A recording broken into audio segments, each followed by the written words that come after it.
Bonjour, nous recevons aujourd'hui Christophe Bonal, expert à la direction des lanceurs du CNES, l'Agence française de l'espace. Christophe Bonal, bonjour. Bonjour. Alors vous donnez une conférence aujourd'hui à l'École Polytechnique sur le tourisme spatial.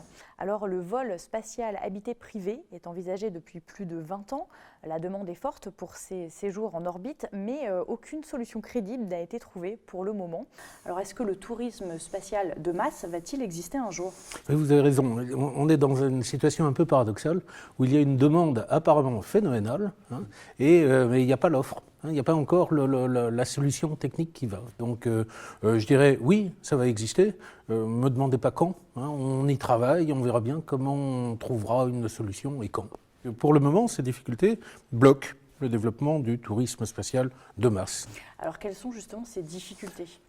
Donc on a vraiment deux grandes familles de tourisme spatial qui sont très très différentes l'une de l'autre.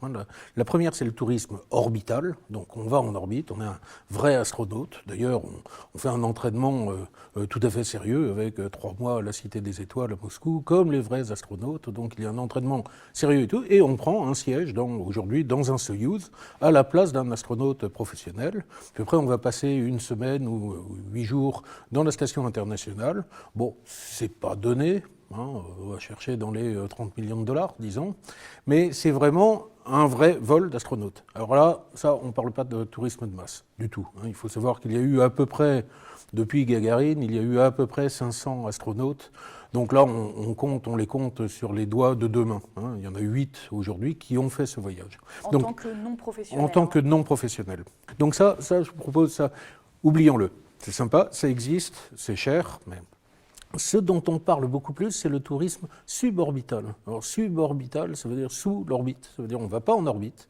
On fait une espèce de virgule dans l'espace, alors à condition de dépasser l'altitude de 100 km. Si vous êtes à 100 km, c'est la frontière forfaitaire, arbitraire de l'espace. Donc si vous êtes à 99 km, vous êtes un terrien, et si vous êtes à 101 km, vous êtes astronaute, vous avez droit à votre diplôme, etc. etc. Donc tout le développement qui a lieu aujourd'hui dans le monde, c'est d'essayer de trouver des petits véhicules, des petits avions suborbitaux, des avions fusées suborbitaux, qui permettent finalement de partir à la verticale. Et à un moment, donc, on éteint le moteur, on continue sur la lancée, on fait une boucle qui dépasse l'altitude des 100 km. Et donc là, on a 3 ou 4 minutes d'apesanteur pendant lesquelles donc, on flotte. On voit très bien la courbure de la Terre bleue, fragile, etc. On voit le ciel noir avec les étoiles, même en plein jour. Et puis après, on redescend sur Terre. Et ça, tourisme de masse, oui, c'est crédible. C'est crédible.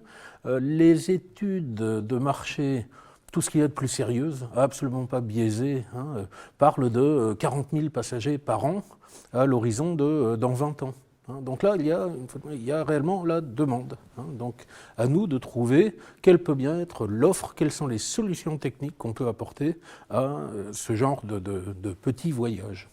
Alors justement, grâce au progrès de la science, des entreprises se sont donc positionnées sur le business du tourisme spatial, notamment la société Virgin Galactic qui a développé son vaisseau spatial, le Spaceship Two. Justement, ce vaisseau s'est écrasé lors d'un vol d'essai il y a environ quelques mois. Est-ce que cet échec finalement va remettre en cause le projet selon vous ? Et surtout, est-ce qu'il faut en fait avoir des inquiétudes sur la sécurité de ces vols que l'on nous promet ? Je vais faire une réponse de Normand, oui et non. Donc, c'est-à-dire, non, il ne faut pas s'inquiéter, c'est-à-dire, comme vous l'avez dit, c'est un vol d'essai, c'est un vol expérimental. Un vol expérimental, c'est fait pour tester un avion, pour tester qu'il réagit bien, et quelquefois, on le pousse un peu à l'extrême. Donc, ça, c'est le côté positif. Disons, c'est un vrai échec, un vrai problème qui est arrivé dans le cours du développement. Donc, comme dit Branson, vraiment, désolé, on retrousse les manches, on y va, on continue, on corrige et on y va. L'autre côté est peut-être moins optimiste, c'est-à-dire, quelque part, cette activité, c'est pour aller d'un point A à un point A. C'est pas comme au début de l'aviation où on allait d'un point A à un point A, mais après d'un point A à un point B, puis après on traversait la Manche, puis on traversait l'Atlantique, et puis 10 ans après on avait les premières lignes transatlantiques régulières avec des passagers. Là non, là c'est vraiment une activité de niche et où pas mal de gens pourraient, notamment les législateurs, les certificateurs, pourraient se dire non, quand même, c'est trop compliqué, c'est trop risqué, ça en vaut pas le jeu n'en vaut pas la chandelle, on recommande d'arrêter l'activité. Et ça, aujourd'hui, on est un peu entre deux eaux. Personnellement, je pense qu'on va passer cet écueil et que les développements vont continuer, vont reprendre. Par contre, il est clair qu'il faudra que les constructeurs démontrent que ils maîtrisent bien le sujet et qu'ils ont dépassé ces questions de risque d'explosion pendant la montée, etc.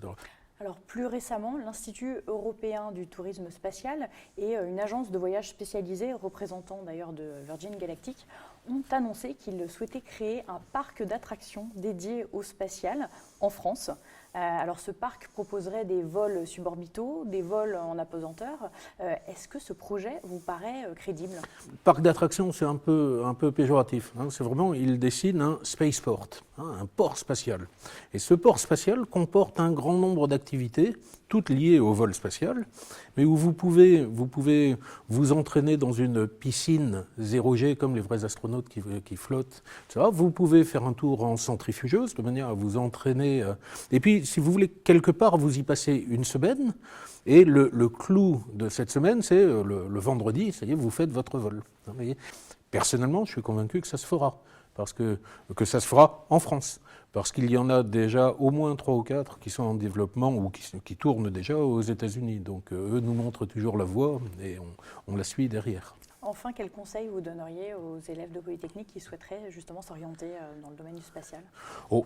D'abord, finissez vos études, essayez d'avoir le diplôme, essayez d'avoir un bon diplôme bien généraliste. Après, on peut soit s'hyper spécialiser dans un domaine, mais hyper spécialisé, ça veut dire on est le expert qu'on ira chercher si on a besoin de ça. Par contre, si on n'en a pas besoin, là, c'est plus dur. Par exemple, on a embauché récemment un expert en textile, d'une école de textile, parce qu'on avait besoin de comprendre comment nouer pour des protections thermiques chaudes. Voilà. Donc ça, c'est le cas ponctuel. Sinon, généralement, c'est vraiment une très bonne formation générale, globale, et avec, une fois de plus, surtout une curiosité naturelle, une aptitude naturelle à engranger des notions, des ordres de grandeur qu'on ne trouve pas ailleurs. Si vous voulez, ma fusée Ariane 5 au décollage, elle fait la même puissance que la moitié des centrales nucléaires françaises.